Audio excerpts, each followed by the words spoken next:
Hello and welcome to Ecumenical Matters, the Father Ted podcast. My name is Colin Hassard. I am a performance poet from Belfast. And at that time on TV in the 90s we had Father Ted, the Fast Show, Shooting Stars, shows which really appealed to me. And I remember going back into school on a Monday morning and everyone in my class knew the lines from Father Ted, and you'd be talking about your favourite bit, your favourite moment, and you're quoting the lines back to each other. Same thing, whenever I sit down with our dad and I speak to him, it's one word answers. And it's always the same tone of voice. Well, there are people like that. Yeah. And, they are generally having, decent time. They're just being very quiet about it. Yeah, but I feel like I can relate to Father Dougal and Father Ted's pain this episode because of that. Some people just sit in silence, and for other people it feels like, God, I have to fill up silence, I have to talk something. And they're just sitting in their own little world, and they're having their time in their lives. They're just happy as Larry the way they are. Like, it wasn't as good as I remember it. I wasn't laughing as much as I thought it would be. If you're trying to introduce somebody to Father Ted, it wouldn't be a great episode to introduce them with, because it is about 10 or 12 minutes before the first big laugh jumps in. Ted and Dougal are sitting doing a jigsaw puzzle, and if you're not watching it, you won't see Dougal like unable to fit a piece in and then just cutting it off with the scissors to fit it. Ted asked Dougal what his 3 wishes are, and he had great difficulty coming up with any. But what he finally came up with, after extensive prompting by Ted, was a big car to drive around in. To be a big famous rock star like Elvis. Now that's the first instance of Elvis coming up, and he will come up very prominently in a later episode. And also he would like to get a China cup that Ted has sitting right beside him. Yeah, which so he has easy access to. Where's an Irish priest get an American footballer's gear?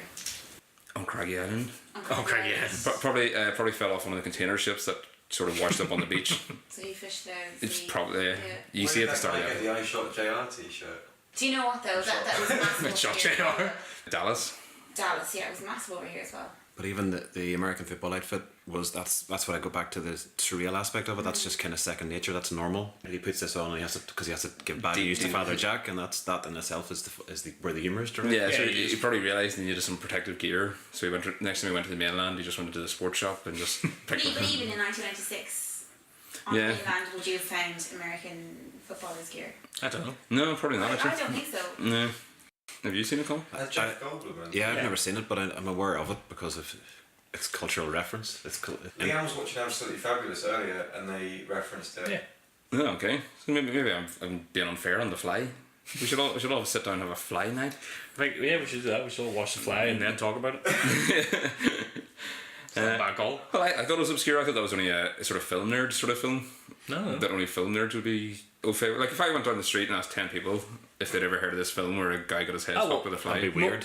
Well, he doesn't get his head swapped with the fly. That's not what happens. The head doesn't necessarily get swapped, from what I remember. Yeah. I'm pretty sure you would get fuck off from most people. If you were to do what? If he was to go down to random people in this section of Belfast and be like, have you ever seen The Fly?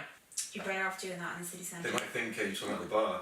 So it turns out that Ted is a runt of his family, which, because, as you mentioned, the favourite son goes to be a doctor, and the least favourite son becomes a priest. It's usually a third son. The third son gets the farm.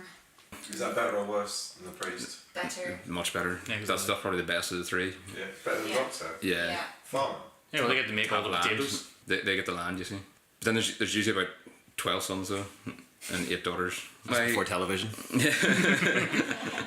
Father Stone is struck by lightning, and he is made unconscious. How many people actually survive lightning strikes? Is it necessarily fatal? You're looking at me again like I would know. I have you're the only health professional in the room. Lightning strikes can produce severe injuries and have a mortality rate of between 10 and 30%. Oh, so lightning, the silent killer.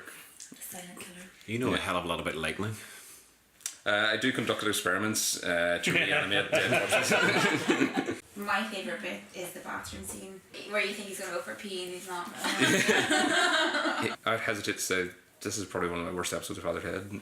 Yeah, I don't think it's that great. Yeah, I was really looking forward to this one actually, and I was really disappointed when we actually put it on because, like I said, there was hardly any laughs.